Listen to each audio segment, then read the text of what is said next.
एक समय की बात है, अष्टावक्र ऋषि जो अपने 8 टेढ़े मेढ़े अंगों के कारण जाने जाते थे, जहाँ भी जाते लोग उनका उपहास करते थे। इस व्यवहार से क्रोधित होकर ऋषि अष्टावक्र कई बार लोगों को श्राप दे देते थे।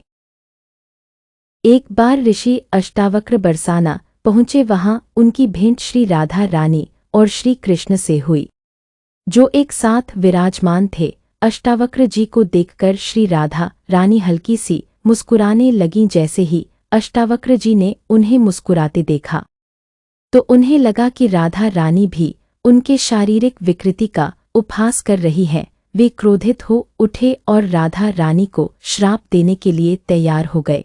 तभी श्री कृष्ण ने शांत भाव से कहा, हे ऋषि श्रेष्ठ, क्या आप जानते हैं कि मेरी प्रिय राधा की इस मधुर मुस्कान का कारण क्या है?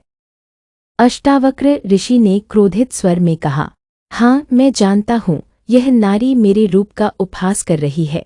नहीं हे तपस्वी, आपकी दृष्टि भ्रमित हो रही है। राधा की यह मुस्कान आपके बाहरी स्वरूप पर नहीं, बल्कि आपके अंतर्मन में विराजमान मेरे दिव्य रूप को देखकर उत्पन्न हुई है।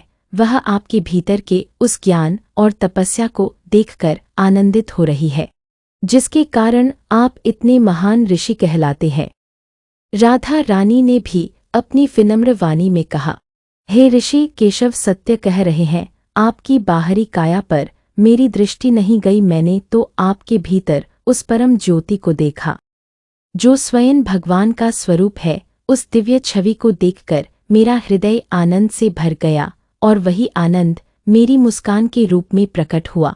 राधा रानी की इस बात को सुनकर ऋषि अष्टावक्र को अपनी भूल का एहसास हुआ। वे राधा रानी के ज्ञान और निर्मल हृदय से अत्यंत प्रभावित हुए। अपनी गलती के लिए उन्होंने राधा रानी से क्षमा मांगी और प्रसन्न होकर उन्हें यह वरदान दिया कि वे आजीवन किशोर अवस्था में ही रहेंगी।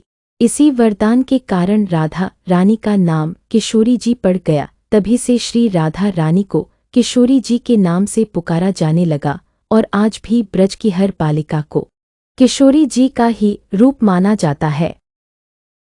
बोलो बरसाने वाली की जय, ब्रज की महारानी श्री राधा रानी की जय। राधा रानी आप सभी की मनोकामना पूर्ण करे। राधे राधे।